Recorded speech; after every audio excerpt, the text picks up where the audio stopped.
क्या नाम है सर आपका? सोनू ठाकुर। क्या कहेंगे, अभी एक पोस्टर वॉर चल रहा है योगी बनाम समाजवादी पार्टी के जो अध्यक्ष हैं अखिलेश यादव को रहमान डकैत बताया गया है और योगी को धुरंधर योगी।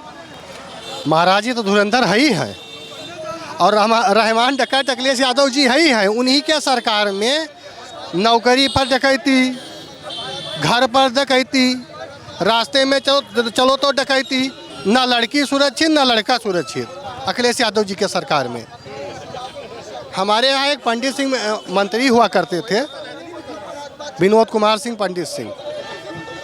वो क्या किए थे, एक बार स्वास्थ्य विभाग में वैकेंसी निकली थी और वह सीएमओ को उठा ले गए घर और कहा ऐसा है कि हम जो कहेंगे वही सुनिए, हम जो कहेंगे उसको भर्ती करिए।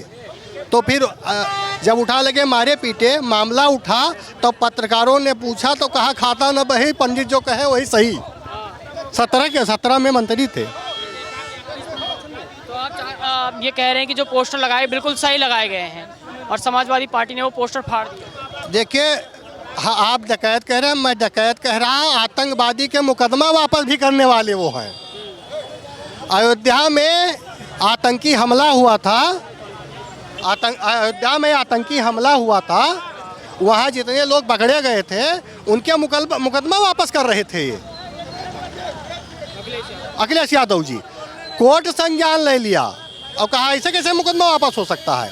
उसके बाद सुनिए, उनसे बड़ा अत्याचारी और दुराचारी और कौन था? उनके पिताजी श्री मुलायम सिंह यादव जी सैकड़ों हिंदुओं के हत्यारा थे। अयोध्या में कार सेवकों पर गोली चलवा दी गई और जब कल्याण सिंह की सरकार आई और कहा गया कि मस्जिद तोड़ी जा रही है, बाबरी ढांचा तोड़ा जा रहा है, तो कांग्रेस के गृह मंत्री जी ने पूछा क्या तोड़ा जा रहा है। फिर कल्याण सिंह ने जवाब दिया था कि हाँ तोड़ा जा रहा है, लेकिन मैं गोली नहीं चलवाऊंगा। ठीक है। अब जब मुलायम सिंह यादव गोली चलवाए थे तो रुदौली का यादव भी मरा था, गोंडा का ठाकुर भी मरा था, नवाबगंज का ब्राह्मण भी मरा था, वजीरगंज के लोग भी मरे थे, बस्ती के भी लोग मरे थे और फैजाबाद के भी लोग मरे थे। ठीक है। और इन्हीं के सरकार में यही हजरतगंज में अखिलेश यादव जी की सरकार में 17 में एक इंस्पेक्टर को दौड़ा के मारा जाता है। इटावा में रोहित तिवारी का गला जाता है और उसको घुमाया जाता है। तो आप बताइए कौन अत्याचारी सरकार नहीं थी, कौन गुंडा, कौन रहमान डाकू नहीं था। आप अभी रुपया लेकर चले जाइए, बैंक से निकालते लूट लिया जाते। और बाबा के सरकार में जब बाबा मुख्यमंत्री बने तो गोरखपुर से कह दिए हैं माफिया, उत्तर प्रदेश छोड़ के चले जाइए, नहीं तो यमराज के यहाँ भेज देंगे। तो जो छोड़ के चले गए उनको वो तो बच गए, और जो नहीं छोड़ के गए उनको यमराज के भी भेज दिए। और चाहे गाजीपुर वाला हो, चाहे मऊ वाला हो, चाहे कानपुर वाला हो, चाहे जौनपुर वाला हो, सबको महाराज जी पहुँचा दिया। और महाराज जी का आपको बता रहे हैं, मुख्यमंत्री जी का यमराज से बहुत बड़ा रिश्ता है और पहचान बहुत तगड़ा है। वो कह देते हैं सुनो गुंडा माफिया, हम तुमको जेल नहीं भेजेंगे, सीधे यमराज के यहाँ भिजवा देंगे। ये गफलत में मत रहिए कि व्यापारी और बेटी के साथ सुरक्षा में सेंध लगाओगे तो सीधा आपको यमराज के यहाँ भेज देंगे। एक तरफ योगी आदित्यनाथ को धुरंधर योगी बताया गया और दूसरी तरफ रहमान डकैत समाजवादी पार्टी के अखिलेश यादव। क्या मानते हैं? रहमान डकैत हैं अखिलेश जी। आप जो है 17 से पहले की सरकारें देखी हैं कि कैसा काम किया था। डीजीपी डीसीपी सब चिल्ला रहे थे, पुलिस वाले मारे जा रहे थे चौराहों पे, कोई सुनने वाला नहीं था। आज वही एक सिपाही चला जाता है थाने से तो जो है लोग, गुंडा पहले बता देता है कि साहब आ गए हैं क्या, तुरंत निकलो नहीं तो काउंटर हो जाएगा, लंगड़े हो जाएंगे। अपराध करने के पहले कांपने लगते हैं कि योगी की सरकार है, मेरा घर भी गिर जाएगा और मैं जो है, और उन्होंने गिराया, माफियाओं को बिल्कुल किनारे कर दिया। इन्वेस्टर डरते थे। पहले गोरखपुर से लोग जाते थे और पहुंचते थे बॉम्बे, तो बॉम्बे में कमरा नहीं मिलता था। कहते थे गोरखपुर से आए हैं, बड़का गुंडा हैं, हाथा से आए हैं, ठीक, हाथा से आए हैं। आज जाइएगा तो कहते हैं बाबा के मठ से आए हैं, इनको कमरा दीजिए। बॉम्बे में दहशत था, डी ग्रुप का कतई जो है कमरा नहीं मिलता था, चाहे वो मऊ का हो, चाहे आजमगढ़ का हो, चाहे कोई पूर्वांचल का हो। मैं बॉम्बे में जो है 8 साल रहा हूँ, बॉम्बे का हाल जानता हूँ। ये दहशत था बॉम्बे में, अतीक का, अशरफ का और जो है आपके मुख्तार का। ये सब किसके थे? ये सब जो है बनाए गए माफिया और समाजवादी पार्टी से, समाजवादी पार्टी के नेताओं से बनाए गए माफिया थे। और क्या बात करते हो आप आज जो है बाबा के जो है बनाए गए एक भी गुंडा को बता दीजिए कि बाबा ने गुंडा बनाया। एक भी बाबा का ऐसा काम बता दीजिए जो गलत किया हो। माफियाओं का जो है तहस नहस करके कंप्लीट किया। पब्लिक खुश हुई और कहा कि बाबा की सरकार बहुत अच्छी है, राम राज्य आएगा। और जो है अभी 27 में पुनः सरकार बनाएंगे बाबा, और अभी अगर नहीं बनाएंगे तो ये आ जाएं तो पता नहीं कितना हिंदू आ जाएगा। आज जो है सरकार नहीं है, मंच पे बोल रहे हैं कि सरकार आने दो, भैया को आने दो। वोट भी नहीं है। 16 साल का लड़का अभी आपसे क्या बोल रहा था, 16 साल का लड़का। अखिलेश जी क्या देख रहे हैं, वीडियो नहीं देख रहे हैं? ये सब गुंडा बनाए जा रहे हैं। ये न पढ़ पाएंगे न लिख पाएंगे, इसके बाद गुंडाई करेंगे। सरकार आ जाएगी, मारपीट करेंगे, मारेंगे, पीटेंगे, सबको ये करेंगे।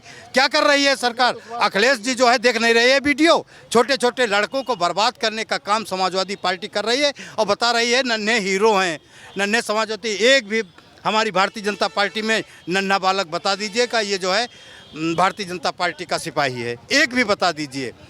तो देखा जाए ये लोग जो है बना करके भूमिका तैयार करते हैं। माफियाओं को तैयार करने की ट्रेनिंग दी जा रही है। पंडित दर्जनों पंडितों के साथ किए इन्होंने, यादवों के साथ किए, यासियों के साथ किए। देखिए ऐसा इनकी प्रोपेगेंडा देखिए, बार बार जो भी देश में गलत काम करेगा उसको आएगी। ये वो सरकार नहीं है। जब जो आजमगढ़ के लोग सिमी के एक जो आतंकवादी ग्रुप था, जब पकड़े गए तो उसके बाद अखिलेश यादव विपक्ष वाली टीम थी, वो कहे जब मेरी सरकार आएगी तो मैं उनको छुड़वा दूंगा। अब इनको छोड़ दिया गया है। आप बताइए, आप गुंडे की बात करते हैं। इस सरकार में चाहे ब्राह्मण हो, चाहे ठाकुर हो, चाहे बनिया हो, चाहे मुस्लिम हो, जो भी आतंकवादी होगी, जो भी गलत कृत्य करेगा उसके ऊपर कठोर से कठोर कार्रवाई होगी। ये बाबा जी का राज है। ये मत समझिए कि आप कुछ भी गलत कर जाएंगे और आपको जो है न्याय मिल जाएगा, आप छोड़ दिए जाएंगे। तो आप इस चक्कर में मत रहिए। आप जो बाबा देखिए, यहाँ पे हम लोग बात कर रहे हैं, हमने कभी मुसलमानों की बात नहीं की। हमने ये कहा जो भी आतंकवादी गिरफ्त में शामिल होगा, जो भी गुंडे में शामिल होगा, जो भी माँ बहनों की इज्जत लूटेगा, उसके ऊपर कार्रवाई होगी। अगर ज्यादा कार्रवाई हो रही है तो इसमें क्या बुराई है? इसमें अगर ब्राह्मण है तो ब्राह्मण पर कार्रवाई हो रही है, उसकी हम लोग कोई बुराई नहीं करते। लेकिन आप जो पर्टिकुलर जातवाद को लाके कि ये इनके ऊपर प्रताड़ित हो रहे हैं, प्रताड़ित कर रहे हैं, तो ये गलत है। ये उत्तर प्रदेश में कितने माफिया हैं? उत्तर प्रदेश में हर जिले में माफिया हैं, हर विधानसभा में माफिया हैं। उसके पास रिकॉर्ड खुद है, दर्जनों हैं गुंडे बदमाश हैं, बहुत सारे लोग हैं। आप एक ना ये देखिए, ये उलूल फुलूल बातें करेंगे, लोगों को भटकाएंगे। न इनसे विकास से मतलब है, न इनसे डेवलपमेंट से मतलब है। ये केवल अपनी जात को लेके जातवादी बात करते हैं, केवल जातवाद बढ़ा देते हैं। भाजपा मतलब योगी आदित्यनाथ सरकार न वो जातवाद नहीं देखती है। जो भी वो कानून बनाती है, जो भी वो जो मतलब कि बेनिफिट चीज लाती है, वो एक बेंचमार्क बनाती है। उस कैटेगरी के अंदर आप किसी भी कास्ट के हो, आप मुसलमान हो चाहे हिंदू हो या कोई भी हो, अगर वो उस कैटेगरी के अंदर है तो आपको लाभ मिलेगा। इसमें और सरकार नहीं थी। राशन पूरा मिल रहा है कि नहीं मिल रहा है?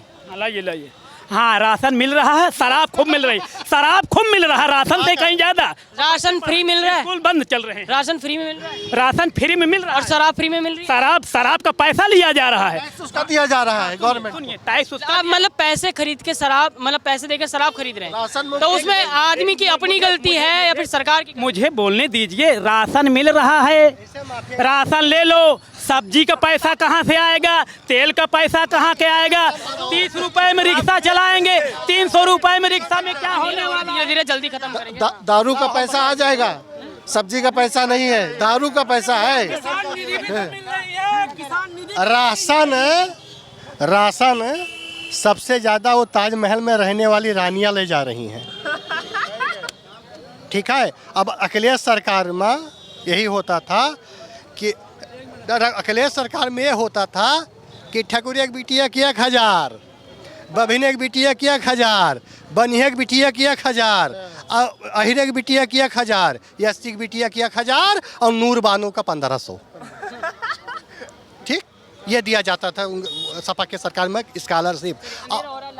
यही जो पिछली जितनी भी सरकारें रही तुष्टीकरण की सिर्फ राजनीति करती थी और इसीलिए उनके पेट में दर्द हो रहा है, क्योंकि अब तुष्टीकरण की राजनीति बिल्कुल खत्म हो रही है और जो सरकार है वो सभी को लेकर सम्मान भाव से काम कर रही है।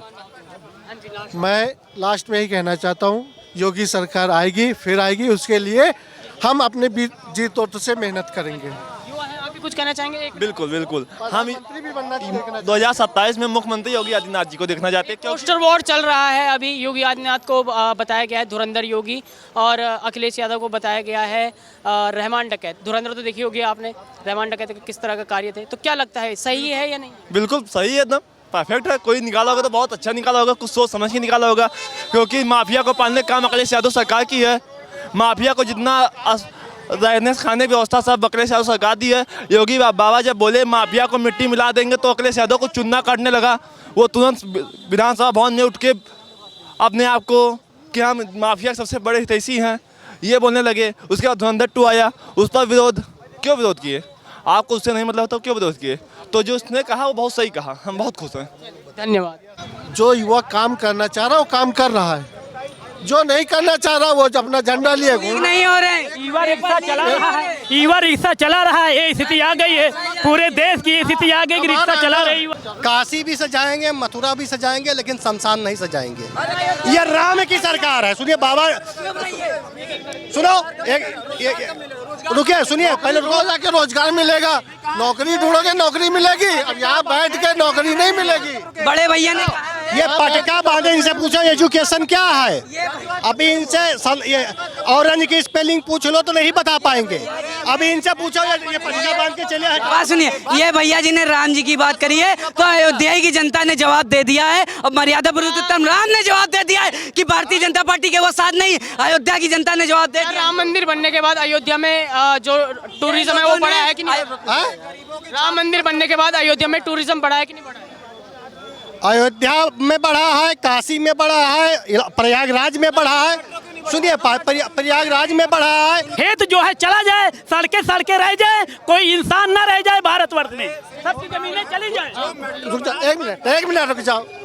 जो किसान किसी के पास कुछ नहीं था, उनके मतलब उनके हाईवे निकले हैं, उनको मुआवजा इतना मिला है। आज उन किसानों को देख लो, करोड़ों रुपए जो कभी खाने को तरते थे, जमीन नहीं थी, वो बंजर जमीन को गवर्नमेंट ने करोड़ों रुपए दिए, इनको वो नहीं दिखता। इनको बोलूंगा हाँ, पैसा लेके जंगल में चले जाओ, घर बनवा लो, रोड बाजार पर मत रहो, सड़क पर मत रहो, पैसा ले लो और जंगल में जाके रहो। कि किसानों को मुआवजा दिया है जहाँ पे हाईवे बने हैं, ये कह रहे हैं कि किसानों ने मुआवजा ले लिया और जंगल में चले गए हैं, किसका फायदा होगा? देखिए रुको जैसे ये बना है, देखिए ये जनपद मार्केट बनी है, किसी की होगी तो सरकार की है कि जो देगा तभी तो जनपद मार्केट बनेगी। यहाँ सड़क बनी है, जब विकास के लिए कुछ त्याग होगा। सरकार फ्री में किसी के नहीं ले रही है। आपका 10 रुपए का जमीन है, आपको 100 रुपए दे रही है, ठीक है? पैसा लीजिए, रोजगार करिए, आपको सरकार दे रही है। सुनिए, मैं चौराहे पर जनपद की दुकान करूं, 4 पैसा रात दिन कमाऊं, मुझे जंगल में पैसा देने दुकान करूंगा, वहां कौन जाएगा? अब मैं एक सच्ची घटना आपको बताना चाहता हूँ, सब लोग सुन लो। एक नोएडा में, ग्रेटर नोएडा में एक डिग्री कॉलेज में, वहाँ एक चपरासी का काम करते थे। उनके पास ज़मीन 4-5 बीघे थी। जब एक्सप्रेसवे निकला, वहाँ से उनको मुआवजा मिला। वो ज़मीन उन्होंने उठा के जेवर के पास उन्होंने उससे ज़्यादा ज़मीन ले ली। किस्मत देखो उनकी। जब एयरपोर्ट बन गया, आज की डेट में करीब उनको 20 से 25 करोड़ रुपए मिला। जहाँ उनके पास कुछ नहीं था, 20-25 करोड़ मिल जाना कितने बात की बात है। और ऐसे एक आदमी उदाहरण दे, ऐसे हजारों आदमी हैं, लाखों किसान हैं जिनकी किस्मत बदली है। अवैध है, सरकार बैठे हुए हैं, वोट अवैध कौन है ये तो सबको पता है ना, सबको पता है।